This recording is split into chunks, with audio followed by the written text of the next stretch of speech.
Donc ce matin, nous allons parler de la plénitude du Saint-Esprit. C'est nécessaire pour nous.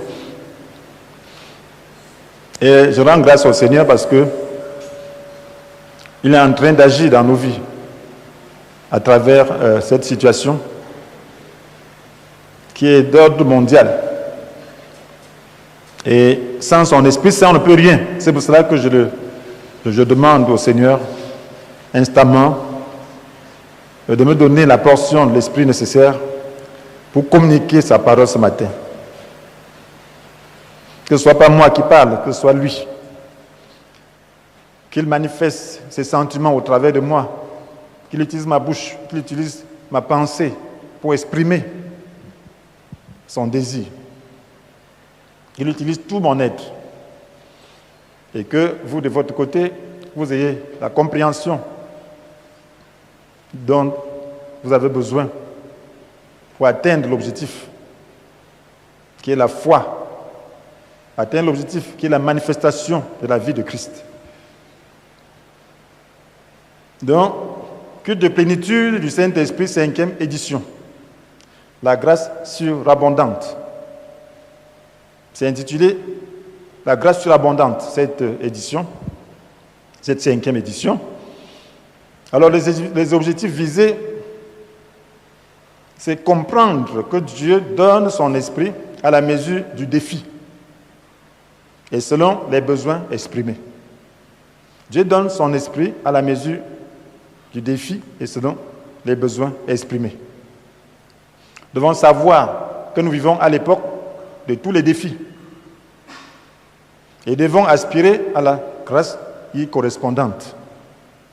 Nous vivons à l'époque de tous les défis et devons aspirer à la grâce y correspondante. Donc cette époque a beaucoup de défis. Et Dieu donne son esprit à la mesure des défis et des besoins exprimés. Donc tu ne restes pas comme ça, Dieu jette son esprit sur toi, sans aucune compréhension. Tu dois coopérer. Donc ce sont les objectifs de ce message. On parle de plénitude de l'esprit.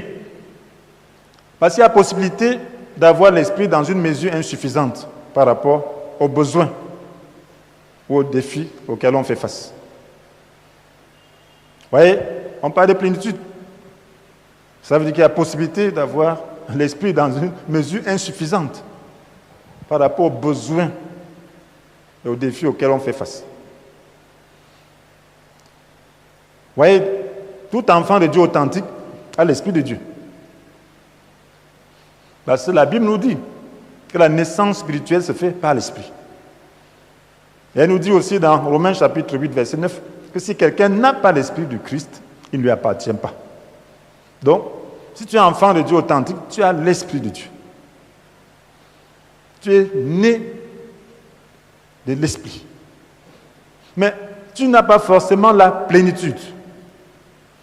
C'est ça le problème. Ce n'est pas parce que tu as l'Esprit de Dieu que tu es en mesure de faire face à tous les défis. Ce n'est pas parce que tu as l'Esprit de Dieu que tu as les capacités de manifester, de pourvoir tes besoins. Donc tu peux avoir l'Esprit de Dieu dans une mesure qui ne te suffit pas par rapport aux défis, par rapport à ton contexte.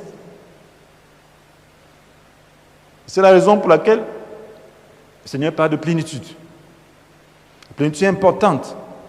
Si ce n'était pas important, s'il n'y a pas une différence entre l'Esprit Saint et la plénitude, la Bible ne nous demanderait pas instamment, dans Ephésiens 5, verset 18, ne vous enivrez pas de vin. Cela vous conduirait à une vie de désordre, mais laissez-vous constamment remplir par l'Esprit. Laissez-vous constamment. Être rempli, c'est la plénitude, c'est l'état de plénitude. Donc il faut être constamment rempli. Et la conséquence, c'est quoi?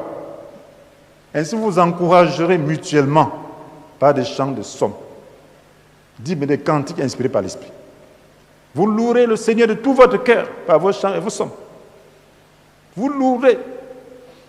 Donc, vous voyez, quand vous n'avez pas la plénitude, vous n'avez même pas envie de louer Dieu. Vous n'avez pas la plénitude, vous ne pouvez pas vous encourager, vous vous découragez. Lorsque vous n'avez pas la plénitude, face au contexte, face aux situations, vous vous assemblez pour vous décourager mutuellement au lieu de vous encourager mutuellement. Pour vous plaindre. Pour plaindre de la vie, plaindre des situations, plaindre des autres, ainsi de suite. Parce que c'est l'état de manque de plénitude. Mais lorsqu'il y a la plénitude, il y a une compréhension qui permet de comprendre le sein de Dieu. Et il y a une capacité qui te permet de vaincre les mauvaises émotions. Et frères et sœurs, la Bible nous promet des temps difficiles. Dans 2 Timothée chapitre 3, versets 1 à 5, la Bible nous dit clairement que pendant la période finale de l'histoire de l'humanité, les temps seront difficiles. Vous avez déjà lu ça? Difficiles. Lisons un tout petit peu quelques éléments. Pourquoi? Sache bien que dans la période finale de l'histoire, les temps seront difficiles. Les hommes seront égoïstes, avides d'argent, vantards et prétentieux. Ils parleront de Dieu d'une manière injurieuse et n'auront pas d'égard pour leurs parents. Ils seront ingrats, dépourvus de respect pour ce qui est sacré, sans cœur, sans pitié, calomniateurs, incapables de se maîtriser, cruels, ennemis du bien, emportés par leur passion et enflés d'orgueil. Ils seront prêts à toutes les trahisons. Ils aimeront le plaisir plutôt que Dieu. Certes, ils resteront attachés aux pratiques extérieures de la religion, mais en réalité, ils ne voudront rien savoir de ce qui en fait la force. Détourne-toi de ces gens-là. Voilà la période finale. Est-ce que vous avez besoin qu'on vous démontre que nous vivons la période finale de l'histoire de l'humanité? Vous avez besoin qu'on vous le démontre? Non, vous n'en avez pas besoin. Tout le monde vit et sent les calamités, les guerres, catastrophes, le péché qui atteint un degré qu'on ne peut pas décrire.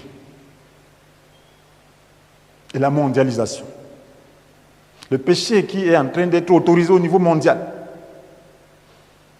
La pédophilie, l'homosexualité, être autorisé.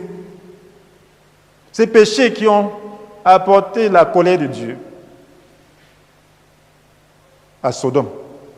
Ces péchés qui ont amené Dieu à détruire le monde d'alors par les eaux, la violence.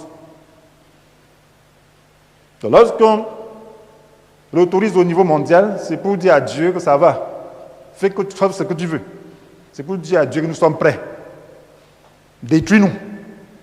Et Dieu va le faire. Donc la fin est là. Nous n'avons pas besoin qu'on te décrise. Nous le sentons maintenant.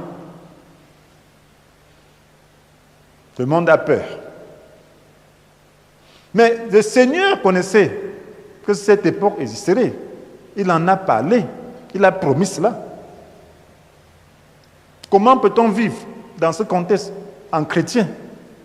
Nous savons qu'avant que le pire n'arrive, le Seigneur enlèvera le sien. Mais avant cela, le mal aura atteint son paroxysme. Comment le chrétien pourra-t-il vivre dans ce contexte?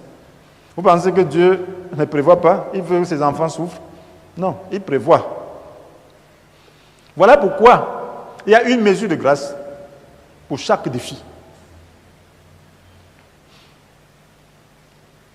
Pour laver tes mains, tu n'as pas besoin de la douche. Si tu veux te laver juste les mains, là, tu n'as pas besoin de la douche. Tu ouvres le robinet où tu mets de l'eau dans une petite assiette, on te verse, tu laves les mains. Mais si tu veux te baigner, tu as besoin d'un seau d'eau. Tu as besoin de la douche. Donc, nous vivons une époque où on a besoin davantage de l'esprit. Et le Seigneur a promis que pendant cette époque, il va nous donner l'Esprit dans la mesure suffisante, dans la mesure qui correspond au défi. Et c'est pour cela qu'il a dit dans Romains chapitre 5, verset 20 à 21, « Quant à la loi, elle est intervenue pour que le péché prolifère. Mais là où le péché a proliféré, la grâce a surabondé. Pour que comme le péché a régné par la mort, de même la grâce règne par la justice pour nous conduire à la vie éternelle par Jésus-Christ notre Seigneur. » Là, le péché a régné par la mort. Mais la grâce règne par la justice. Pour nous conduire à la vie éternelle par Jésus-Christ notre Seigneur. Donc, Dieu dit que là où le péché a proliféré, nous vivons une époque où le péché a proliféré, le mal a proliféré, la grâce surabonde. La grâce a surabondé. Cela veut dire que le Seigneur va donner une surabondance de grâce dans ce contexte de fin de temps. Où le Seigneur dit, parce que le mal ne cessera de croître. Le mal cessera de croître. L'amour du plus grand nombre se refroidira. Donc ça ne cesse pas de croître. Mais Dieu donne donc une grâce surabondante pour ceux-là qui aspirent. Pour que malgré ce mal ambiant, qu'ils vivent normalement en chrétien. Pensez en même temps, le Seigneur annonce sa venue. Il vient dans ce contexte de mal croissant. Comment sera-t-il possible que le chrétien mène une vie irréprochable dans ce contexte? Vous connaissez ce contexte? Et vous connaissez ce que le Seigneur recherche. Il vient prendre une épouse rayonnante de beauté, sans tache, ni ride, ni aucun défaut, mais digne de Dieu et irréprochable. C'est ça, non? Amen. Éphésiens 5, verset 27. Le Seigneur vient prendre une épouse. Ça veut dire que Dieu est en train de se faire une épouse. Dieu est en train de préparer les chrétiens pour qu'ils soient rayonnants de beauté. Ça veut dire que le chrétien sera rayonnant de beauté. C'est la beauté spirituelle, la beauté morale. Donc Dieu est en train donc de préparer les chrétiens qui, dans un contexte de mal croissant, vont faire la différence. Comment cela peut-il être possible? Rayonnant de beauté, sans tache ni ride, ni aucun défaut, mais digne de Dieu, irréprochable. Comment cela est-il possible? S'il n'y a pas prévu davantage de grâce, s'il n'y a pas davantage de grâce, comment cela pourra-t-il être possible? Vous pensez que Dieu manque de moyens?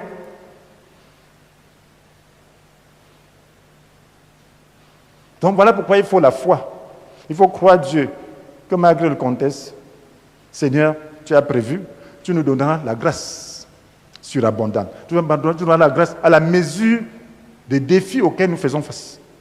Voilà pourquoi le chrétien doit rechercher la grâce qui est nécessaire pour ce contexte actuel, pour ce défi par rapport au coronavirus. On doit accepter, on doit chercher la grâce. Vous pensez que le Seigneur n'a pas disposé de grâce pour cela? Il a disposé de la grâce pour cela. Et c'est à ça qu'on doit aspirer. On doit vivre dans un contexte de Covid-19 étant moralement bien, étant spirituellement bien, étant physiquement bien. Parce que notre bonheur doit dépendre plutôt de l'esprit. Nous devons vivre comme si de rien n'était, mais en respectant les règles d'hygiène, en restant plus prudent, en respectant ce qu'on ordonne de faire, mais sans vivre dans la peur. Et cela n'est possible que lorsque nous avons la grâce surabondante. Ce n'est pas possible de vivre comme ça tout naturellement. Ce serait la présomption. Ce serait de l'insouciance. Et c'est possible en comptant sur la grâce du Seigneur. Donc, frères et sœurs, nous allons donc comprendre à travers ce message que seule la plénitude du Saint-Esprit nous permet de mener la vie de Dieu. Et en deuxième point, nous allons dire qu'il faut y aspirer pour l'obtenir. Et en dernier lieu, nous allons donc parler de la persévérance. dans ce principe. Donc, seule la plénitude du Saint-Esprit nous permet de mener la vie de Dieu. Est-ce qu'il faut encore démontrer? Les disciples l'ont vu. Les premiers disciples l'ont expérimenté.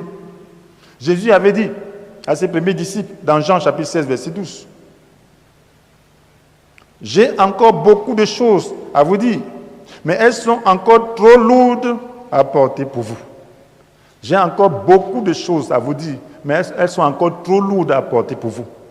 Comment Jésus pouvait-il dire cela à ses disciples? Il ne voulait pas leur dire tout. Il dit, j'ai encore beaucoup de choses à vous porter, à vous. J'ai encore beaucoup de choses à vous dire, mais elles sont encore trop lourdes. Trop lourdes à porter pour vous. Elles sont encore trop lourdes. Pourquoi il ne pouvait pas porter? Mais Pierre avait déjà fait l'expérience. Quand Jésus avait dit que on va frapper les bergers, les brebis vont se disperser et qu'ils vont le trahir, le renier, Pierre a dit, tous sauf moi. Oui. Après, lorsqu'il a renié Jésus, il s'est rendu compte que l'affaire là, ce n'est pas comme ça là. Ce n'est pas juste la volonté. Il y a quelque chose qu'il ne possède pas. Donc quand Jésus dit qu'il a encore des choses à leur dire, mais qu'elles sont encore trop lourdes à porter, il comprenait. Oui, il savait que vraiment, on ne peut pas tout porter. Pourquoi il ne faut pas tout porter? Parce que la mesure d'esprit qu'ils avaient n'était pas suffisante. Si c'est nous-mêmes qui portons nos fardeaux, mes frères et sœurs, nous allons mener une vie misérable.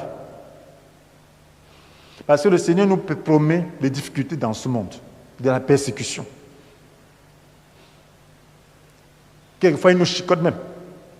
Donc, si c'est nous-mêmes qui portons, nous n'allons pas supporter. Donc, nous devons laisser le Saint-Esprit porter nos problèmes.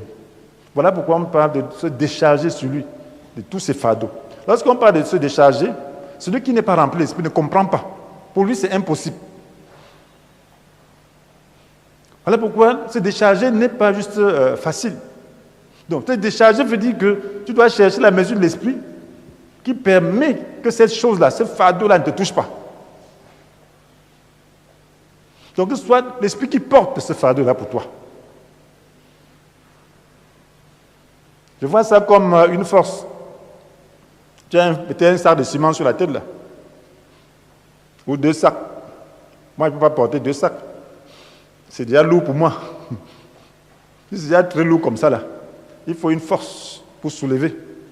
S'il y a une force pour soulever un peu, là, pour que ça me touche seulement un peu, là, je peux aller. Le Saint-Esprit, cette force-là. On te voit avec 2 sacs de ciment. Mais on pense pas, mais on te voit marcher normalement, sauter, descendre, te coucher, parce que quelqu'un porte ça pour toi. Ce n'est pas toi qui portes. Amen. C'est ça. Celui qui ne voit pas la force derrière cela va dire, il est fort, hein. Moi, je ne peux pas porter. Si c'est moi, ça va me tuer.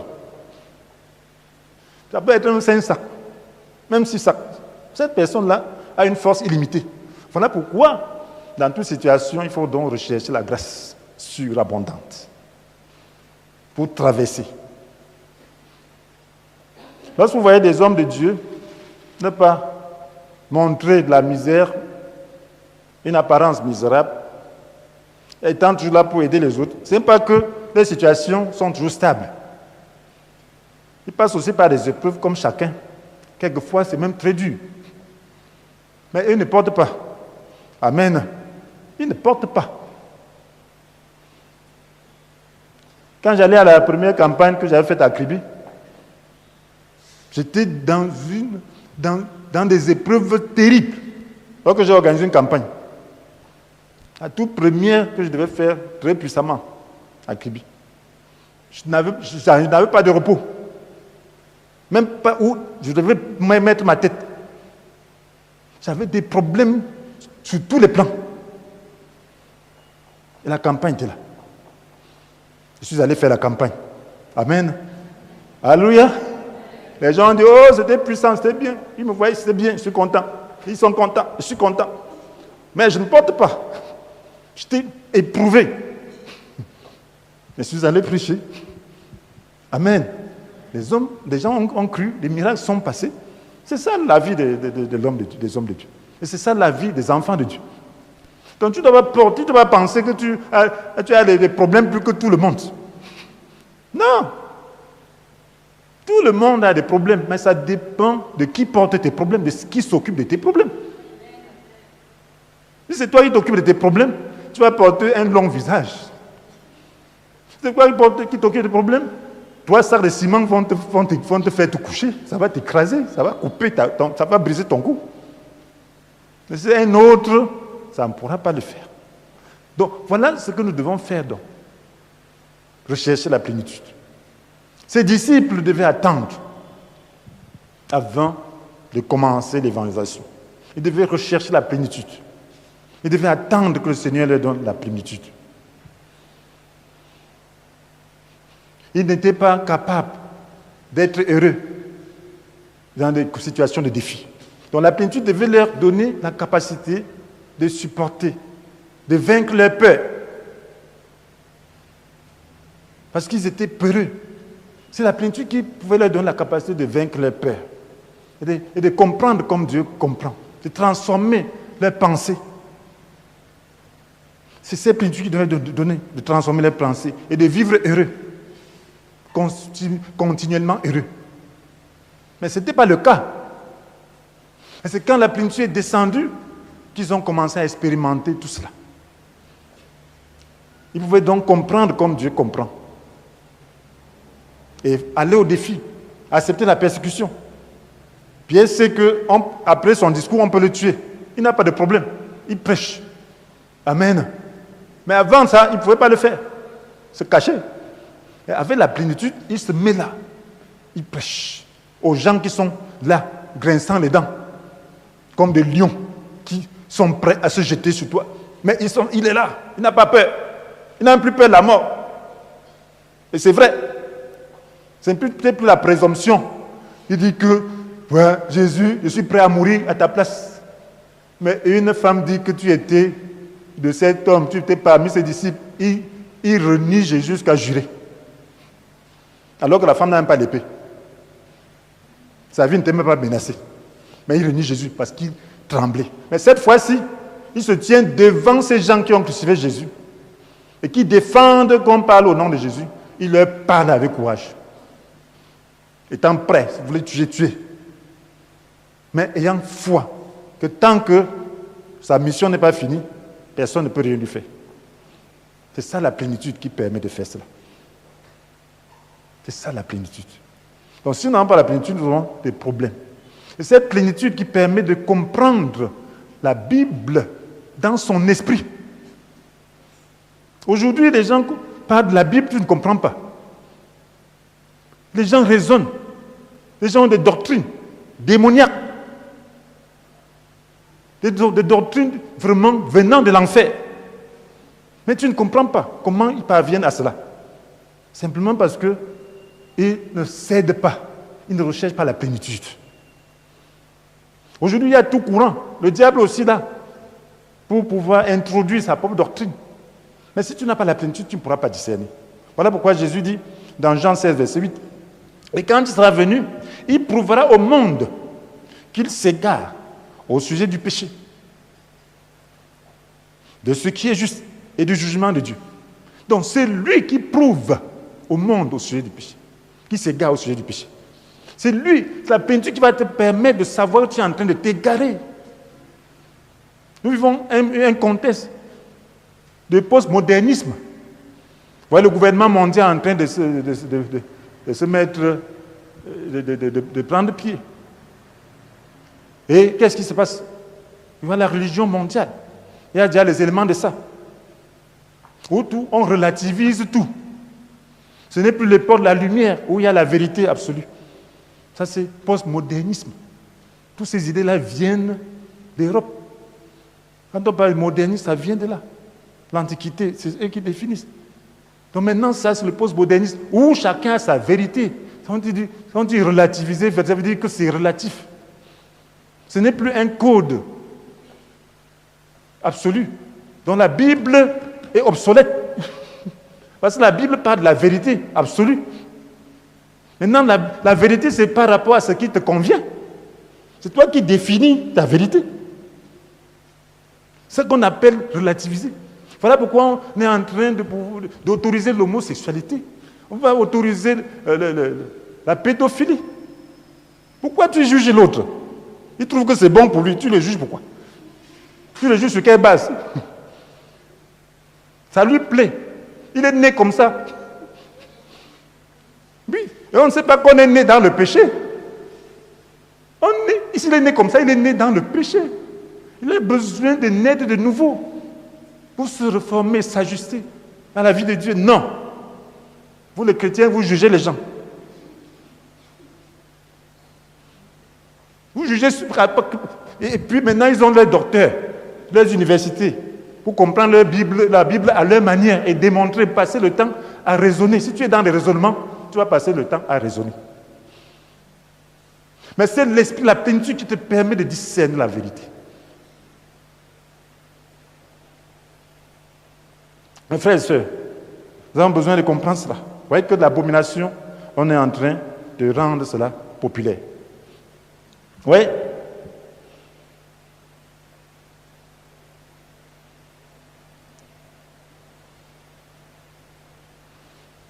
Il est temps que chacun comprenne la vérité, que chacun lise la Bible. Vous savez que la Bible, les 10 commandements, c'est comme la constitution du royaume. On peut dire quelque chose d'anticonstitutionnel, parce qu'il y a une base. Donc tout ce que la Bible exprime, tous les autres articles, tous les autres textes, sont en harmonie avec les 10 commandements. Ce sont juste des applications des 10 commandements. Ça doit être dans l'esprit des 10 commandements. Donc lorsque tu lis la Bible, tu dois tenir compte de cela. Donc c'est le Saint-Esprit qui va te permettre de comprendre comme ça. Le Saint-Esprit qui va te permettre de savoir que ça n'est pas de Dieu. Mais qu'est-ce qu'ils ont fait? Ils ont dit, bon, nous sommes sous la grâce, on met déjà la loi de Dieu de côté. Être sous la grâce ne veut pas dire que la loi de Dieu n'existe pas. Nous avons parlé de la grâce. Que là où le péché a proliféré, la grâce a surabondé. Pour que comme le péché a régné par la mort, de même la grâce règne par la justice. Pour nous conduire à la vie éternelle par Jésus-Christ notre Seigneur. Donc le péché règne par la mort. Ça veut dire que ça te contraint à faire des choses que Dieu appelle mort. Des choses qui sont contraires à la loi de Dieu. Maintenant, la grâce règne par la justice. Donc, la grâce t'amène, produit le vouloir et le faire en toi. Par rapport aux attentes de Dieu. Par rapport à la loi de Dieu. C'est ça la grâce. La grâce, c'est le Saint-Esprit qui produit le vouloir et le faire en nous. Amen. Ça veut dire que la plénitude du Saint-Esprit, c'est la grâce surabondante. Tu dois avoir la grâce surabondante. Il faut qu'elle coule plus facilement que jamais. Il faut que le Saint-Esprit coule plus facilement que jamais pour pouvoir vivre dans ce contexte. Donc il faut y aspirer. Si tu n'y aspires pas, ça va te passer comme ça. Ça va passer à côté de toi. Pour y aspirer, il faut voir que tu ne peux pas sans lui. Tu dois voir ton incapacité. Tu dois reconnaître ton incapacité de pouvoir accomplir la volonté de Dieu. Quand je vois le contexte actuel, mes frères et sœurs, retire la grâce, c'est le suicide. Je ne sais pas comment les païens viennent à vivre, ils ont des philosophies. Mais moi, en tant que chrétien, là, tu me retires la grâce, je veux dire, Seigneur, enlève-moi tout de suite. Ce qu'on entend, ce qu'on voit, ce qu'on sent, ne permet plus de vivre normalement. Mais avec la grâce, on vit normalement pour accomplir la volonté de Dieu. On vit heureux malgré ce contexte. La grâce surabondante. On vit, la foi doit augmenter. Donc, il faut voir le besoin des frères et sœurs. Le Seigneur établit un principe. C'est que lui ne répond qu'aux besoins exprimés. Tu dois exprimer ton besoin de tout ton cœur. Vous voyez, quand Dieu dit de faire quelque chose, il met tout son cœur. Il dit tout, on doit faire de tout son cœur. Il dit de l'aimer de tout son cœur, de toute son âme, de toute sa pensée. Vous voyez, tout. Vous voyez donc? Maintenant, pour que tu puisses être plein, il faut reconnaître que tu es incapable et que tu veux de tout ton cœur faire sa volonté. Que tu désires de tout ton cœur avoir cette grâce-là, surabondante. Tu dois le désirer de tout ton cœur. Ça veut dire que sans ça, tu ne peux plus vivre. Voilà pourquoi il parle de la soif. Amen. Oui, il parle de la soif. Si quelqu'un a soif, qu'il vienne à moi. Que celui qui croit en moi boive. Ça, c'est Jean 7, verset 39. Donc, tu dois désirer Dieu. Tu dois désirer la plénitude de tout ton cœur. Il dit dans Jérémie 29, verset 13, vous vous tournerez vers moi et vous me trouverez lorsque vous vous tournerez vers moi de tout votre cœur. Tout cœur, de tout son cœur. C'est là qu'on le trouve. C'est la même chose concernant la plénitude. Si tu veux être rempli du Saint-Esprit, tu dois te tourner vers le Seigneur de tout ton cœur. Tu ne dois pas avoir de la réserve. Tu dois dire, sans toi, je ne peux rien. Tu dois voir le défi d'ordre moral. Le Seigneur vient dans un contexte de péché ambiant, de mal croissant. Mais il te veut rayonnant de beauté, sans tache ni ride, ni aucun défaut. Vous voyez, on dit souvent les beautés là. On dit du pied jusqu'à la tête, pas de défaut. Le visage n'a pas de défaut, c'est bien dessiné. Le corps bien dessiné. Les pieds bien dessinés. Pas aucun défaut. La peau, aucun défaut. Voilà la beauté que le monde adore.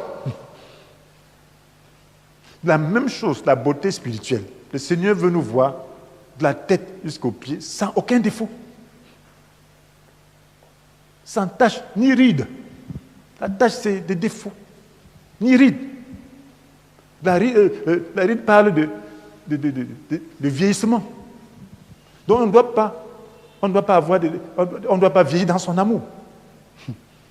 On doit être jeune dans son amour pour Dieu. Et pour ceux qui ont déjà fait du temps là, est-ce que nous sommes toujours jeunes dans notre amour? C'est un défi, hein? On doit être jeune dans son amour pour se préparer. Et cela n'est possible que par la grâce surabondante. Sans aucun défaut. Mais digne de Dieu, irréprochable. Parce que lorsqu'on regarde, on peut donner la mention irréprochable sur le plan moral. Cela n'est possible que par la grâce surabondante, que par la plénitude. Donc nous devons voir ce besoin. Ne taille pas les choses à ta mesure. Dieu, lui, ne change pas. C'est nous qui changeons, c'est nous qui vieillissons. Lui, je reste ainsi. Cette parole a été écrite il y a longtemps, mais c'est la même parole. C'est la norme pour tout le monde. Donc il ne viendra pas changer de norme simplement pour toi. Il va te donner la grâce dont tu as besoin pour respecter la norme. Il y a des défis à chaque période, mais il donne la grâce dont tu as besoin. Mais tu dois exprimer ton besoin. Tu dois dire, Seigneur, je ne peux pas. J'ai besoin de toi. Plus c'est difficile, plus tu dois le chercher, plus tu dois te donner tout ton cœur pour que son Esprit Saint agisse dans ta vie. Amen. Et vous voyez, frères et sœurs, et nous vivons dans un contexte d'insouciance pour certains. Nous avons lu dans 2 Timothée 3, qu'est-ce qu'il dit? Ils resteront attachés aux pratiques extérieures de la religion, mais en réalité, ils ne voudront rien savoir de ce qui en fait la force. Là, c'est le verset 5. Ils resteront attachés aux pratiques extérieures de la religion, mais en réalité, ils ne voudront rien savoir de ce qui en fait la force. Qu'est-ce qui fait la force de la religion? Oui. La force de la religion, c'est l'esprit. Sans l'esprit, ta religion n'a rien. Tu ne peux rien. Donc, vous voyez, l'église de Laodicée, c'est l'église de la fin des temps. Lorsque vous regardez les 7 églises de l'Apocalypse 2, 3, le Seigneur parle aux églises. Ce n'est pas ordre. Laodicée, c'est la dernière église. Et lorsqu'on regarde dans l'histoire, les caractéristiques, on voit que c'est ça, l'ordre. Le pentecôtisme vient avec Laodicée. Avant le pentecôtisme, il y avait Philadelphie. On parle de l'esprit, de la plénitude. Et les croyants de cette époque étaient de vrais. À 70%. On parle de l'esprit, ils étaient sanctifiés. Ils craignaient Dieu. Mais lorsque le pentecôtisme est venu, on a mis l'accent sur les dons. On a oublié l'esprit. On confond souvent l'esprit et le don. Et le Seigneur parle à cette église. Et cette église est insouciante. Elle dit, je suis riche. Je me suis amassé de trésors. Je n'ai besoin de rien. Mais elle ne se rend pas compte qu'elle est misérable, pitoyable, pauvre, aveugle et nue.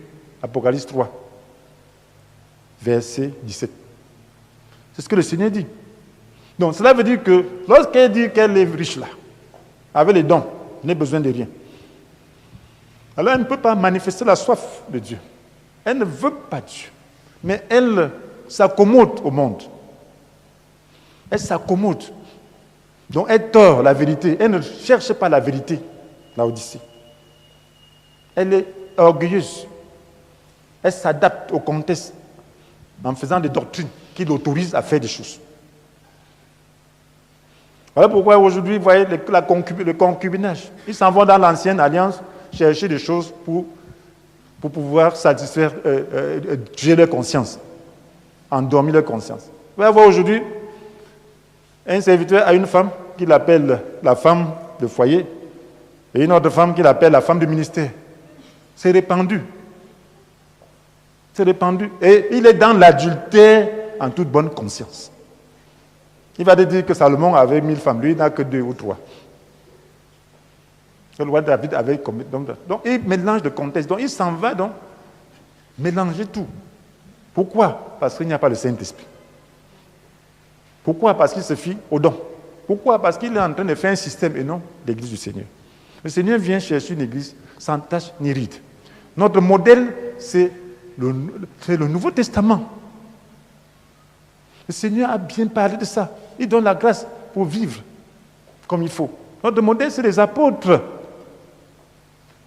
Où ils disent même de ne même pas se marier, de ne même pas s'occuper de tout ça. C'est ça notre modèle. Notre modèle, c'est ça. Notre modèle, c'est que l'adultère, l'immoralité, tout ça, c'est le péché. C'est écrit noir sur blanc. Que Dieu jugera ces gens.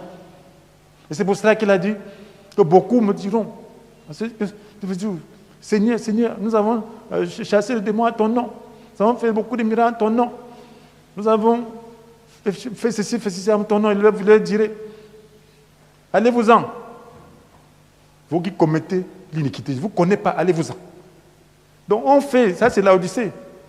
On croit toujours, on pense que Dieu est avec soi, c'est même parce qu'on parvient à chasser quelques démons. Ou à calmer quelques démons. Parce que Dieu fait certains miracles. Et là, on n'a pas soif de changer. Le péché est un défi. C'est un défi pour ce contexte. Parce que le péché nous environne à travers tous les moyens, tous les canaux aujourd'hui. Les canaux des réseaux sociaux, tout ce que nous voyons, c'est le péché, c'est un défi. Mais il faut rechercher la grâce qui a été réservée pour vivre dans ce contexte, dans la sainteté. Dans la sainteté, mon frère, ma soeur. Parce que si la trompette sonne là, ce n'est pas ta norme qui va te justifier. C'est le Seigneur qui va te justifier. C'est la norme du Seigneur. Donc, si on est insouciant, si on tombe dans l'esprit laodicéen, on ne voudra pas parler du Saint-Esprit. On ne voudra pas. Parce que le Saint-Esprit convainc de péché. Le Saint-Esprit nous amène à porter le fruit de l'esprit de la sainteté, de l'amour. Mais les gens veulent choisir ce qu'ils veulent abandonner, ce qu'ils ne veulent pas abandonner, et justifier par la parole. Tu peux justifier si tu es intelligent. Si c'est moi qui veux justifier, moi je vais justifier. Hein. Parce que ma base, ce que Dieu m'a donné, c'était les sciences. Mathématiques, ça dit, nous on résout les problèmes facilement. Avant que tu n'aies parlé, j'ai déjà tout compris. J'ai déjà compris toutes les solutions. J'ai déjà plusieurs solutions, c'est comme ça. Mathématicien, je ne mens pas, n'est-ce pas? C'est ça. On met un problème, on a déjà tous les paramètres, et on mélange tout. Donc si je veux faire ça, justifier, ce n'est même pas l'intelligence de faire ça qui me manque. Mais j'ai l'amour de la vérité pour rechercher simplement la vérité qui sauve. Si je veux établir une fausse doctrine, il y aura peu de gens qui pourront me convaincre par rapport à ça. mais je veux seulement la vérité qui vient de Dieu. Parce que la Bible dit que lorsque les gens seront fermés à l'amour de la vérité, Dieu va leur donner un pouvoir d'égarement pour qu'ils croient au mensonge. Quand vous voyez des gens croient de manière grossière au mensonge, c'est qu'ils ont fermé leur cœur à la vérité.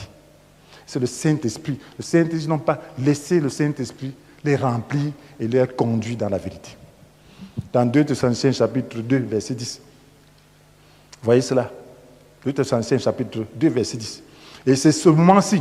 Vous allez voir des gens justifier des choses injustifiables.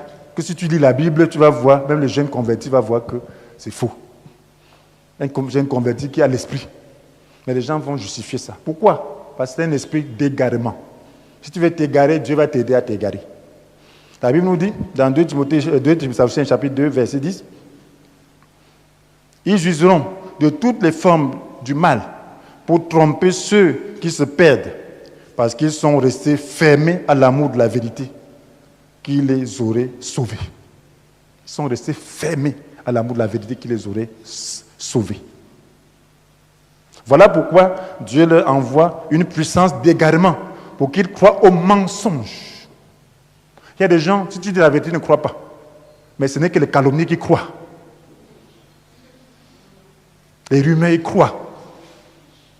Ils veulent souvent entendre qu'on dit que tel a dit ceci. C'est toi qui crois. Ils ne cherchent pas à savoir qu'elles le font. Jamais. Et ils se basent sur ça pour agir. Il est faux. Une telle personne est déjà fausse. Tu ne dois pas te baser sur les calomnies pour agir. Tu dois rechercher la vérité. Il y a des gens qui ne veulent pas la vérité. La vérité les gêne, les dérange. Ils aiment plutôt le mensonge sur toi. Ils se tiennent sur ça. Ça, c'est des gens faux. Ils sont animés d'un autre esprit. Donc, ils feront tout, ils forgeront des doctrines seulement pour soutenir leurs pensées et non pour atteindre le dessein de Dieu. Ils ne veulent pas la volonté de Dieu. Ce n'est pas la vérité qu'ils veulent. Dieu va leur donner un pouvoir d'égarement pour créer des doctrines et atteindre leur fin. Lorsqu'il va prendre la Bible, c'est pour justifier, c'est pour atteindre son dessein. Ce n'est pas pour chercher la vérité et y appliquer son cœur. Il faut toujours chercher à découvrir la vérité. Même la loi demande cela. Même le Seigneur dit, on ne peut pas juger quelqu'un sauf la déposition de 2 ou 3 témoins. Donc il faut toujours chercher à connaître qui a dit ça, pourquoi ça. Si tu veux vraiment entrer dans le fond. Sinon, oublie que tu as entendu quelque chose. Et peut-être la personne, comme tu l'as traité avant. Amen. C'est ça, mon frère, ma soeur. C'est ça la vérité de Dieu. Il faut persévérer dans ce principe. Pour persévérer dans ce principe de recherche de vérité, de soif, il faut chercher, il faut lire la Bible. Amen. Il faut faire de la Bible ta source de grâce. Toute la grâce se trouve dans la Bible. Le Saint-Esprit se répand à travers la Bible. La parole, esprit et vie. Lorsque tu lis la Bible, Dieu va t'enseigner. Nous sommes là pour tracer le chemin. Nous sommes là pour vous aider, pour le garde-fou.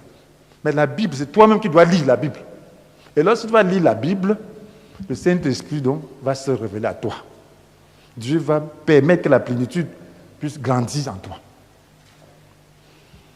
La Bible nous dit dans Josué 1, verset 8, que aie soin de répéter sans cesse les paroles de ce livre, la loi. Mais dites-les jour et nuit, afin d'y obéir. Mais dites-les jour et nuit, afin d'y obéir et d'appliquer tout ce qui est écrit. Car alors tu auras du succès dans tes entreprises, alors tu réussiras. Donc, lorsque tu médites, tu répètes sans cesse les paroles du livre de la loi. Tu médites dans le but de comprendre. Tu ne médites pas pour créer tes doctrines, mais pour comprendre. Ce que tu comprends, tu appliques. Ce que tu ne comprends pas, tu cherches à comprendre. Tu poses des questions à ceux qui sont avancés, à ceux qui sont établis pour ça, ceux qui ont plus de connaissances. Parce que tu veux comprendre. N'applique pas ce qui est compliqué, ce que tu ne comprends pas. Amen. Oui, et soin. Si tu le fais, mon frère, ma soeur, le Saint-Esprit va grandir en toi. Et vous allez vous rendre compte qu'en ces jours, qui sont les temps de la fin, ceux qui ne sont pas remplis, à un moment donné, il y aura un refroidissement. Beaucoup vont refroidir. Beaucoup seront vomis. Parce que le Seigneur promet à l'église de Laodicée que si elle reste tiède, le Seigneur va la vomir. Parce qu'en ce jour-ci, il n'y a pas possibilité d'avoir une position ambiguë. Cette position ambiguë veut dire on est tiède. Le Seigneur a dit à Laodicée que si elle ne choisit pas d'être froid ou tiède, il va la vomir. La vomir veut dire quoi? Veut dire la livre à elle. C'est pour ça que le Seigneur dit que parce que le mal ne cessera de croître, l'amour du plus grand nombre se refroidira. Le vomissement. Dieu vomit beaucoup aujourd'hui. Tu vas voir beaucoup aujourd'hui qui ont connu la foi pentecôtiste rétrograde. Ils rétrogradent. Dieu les vomit. Parce qu'ils ont pris une position ambiguë. Ils n'ont pas voulu se consacrer complètement au Seigneur. Si tu vas à l'église chercher le pasteur, chercher l'homme de Dieu, tu vas chercher le succès ou chercher autre chose, alors tu seras vomi. Dieu veut que tu cherches Dieu. Dieu veut que tu établisses une relation personnelle avec lui. Voilà pourquoi il dit, dans Apocalypse 3, verset 20, voici, il me tient à la porte et je frappe. Si quelqu'un entend ma voix, ouvre la porte, j'entrerai chez lui, je souperai avec lui, et lui avec moi. Donc ça veut dire que ça c'est un temps où Dieu veut que les enfants de Dieu puissent l'écouter. Ne regarde plus aux églises, ne regarde plus aux hommes de Dieu, regarde à la parole de Dieu. Recherche la plénitude. Il va parler à chacun. Nous sommes là seulement pour guider. Nous sommes là seulement pour orienter. Les hommes de Dieu sont là pour encourager et montrer le chemin. Mais chacun doit avoir une relation personnelle avec Dieu qui lui permet de mener une vie de sanctification. Et pour cela, il faut être disposé, il faut être entièrement engagé. Par sa grâce surabondante. Il n'y a pas de demi-mesure. Parce que tu n'es pas engagé, Dieu ne pourra pas t'amener au point où il veut. Il veut que tu sois rayonnant de beauté. Il veut que tu sois sans tache. Il n'y a aucun défaut. Oui. Que tu n'aies aucun défaut. Il veut que tu sois irréprochable. Et pour cela, c'est lui qui va le faire. Et pour qu'il le fasse, il faut que tu puisses te disposer. Donc Dieu ne supporte plus les positions ambiguës. Autant être froid. Ce que Dieu veut aujourd'hui, c'est les gens chauds. Dieu se constitue une église de personnes chaudes. Des gens violents dans l'esprit. Disposés, même à mourir, si c'est nécessaire. Où ils sont heureux dans ces situations. Ce n'est que dans ce contexte que Dieu peut faire ce qu'il veut avec nous. C'est cette église que Dieu va bâtir en un clin d'œil. Là, si tu regardes le contexte actuel, David avait dit que mieux vaut tomber entre les mains du Seigneur que de tomber entre les mains de l'ennemi, n'est-ce pas? Il dit maintenant, je tombe plutôt entre les mains de Dieu. Amen. Oui, que ce soit pas le coronavirus qui me tue, que ce soit toi qui me tue. Oui, que ce soit toi. Si tu veux mourir, que je meure par persécution et non par coronavirus. Que je meure parce que je dis la vérité, pas parce que le virus que Jésus a conquis m'a tué. Non, il faut que je meure parce qu'on m'a tué, parce que j'ai refusé de céder au diable. Là, je vais dans la gloire. Amen. Oui, donc il faut être zélé. Mais tu es compromis avec le monde. Tu n'auras pas de problème avec le monde. Mais il faut être sérieux avec Dieu. S'il faut mourir pour Dieu, qu'on meurt. Mais qu'on ne meurt pas sans gloire. Amen. Donc ça demande de donner sa vie au Seigneur. C'est le moment de consacrer entièrement son cœur au Seigneur. Si nous le faisons, nous serons heureux. Donc nous comprenons ainsi que seule la plénitude du Saint-Esprit nous confère la capacité de mener une vie sans reproche devant Dieu. Dans ce contexte de fin de temps. Oui, seule la plénitude nous permet de mener une vie sans reproche devant Dieu dans ce contexte de fin de temps. Et que nous devons la rechercher de tout notre cœur pour l'obtenir. Et ensuite, la conserver par l'étude constante de la parole de Dieu et l'obéissance à sa volonté. Donc nous devons étudier la parole de Dieu, obéir. Et là, nous serons heureux. Nous allons vivre fièrement dans ce contexte de faim. Il pourvoira à nos besoins. Cherche la plénitude. Crois Dieu de tout ton cœur. Saisis-le. Et toi qui ne connais pas encore le Seigneur, veux-tu t'engager résolument à accomplir sa volonté afin d'obtenir la capacité qui vient de lui? Alors prie avec moi et dis: Seigneur Jésus, je reconnais que mon cœur est attaché à ce monde